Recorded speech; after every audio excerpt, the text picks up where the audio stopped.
На втората седица, пред формирањето на комисиите како тела на Советот на општина Кочани, преку координаторите за еднакви можности на жените и мажите, беше упатена препорака за спроведување позитивни мерки, со кои при еднакви услови се дава приоритет на лицата од помалку застапениот пол.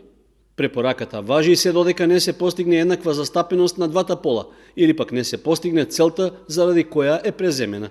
Би сакала да го изразам задоволството што Советот на општина Кочани ја прифати препораката за еднаква застапеност на мажите и жените при формирањето на комисиите. Можеби ова е навистина мал чекор, но многу значаен.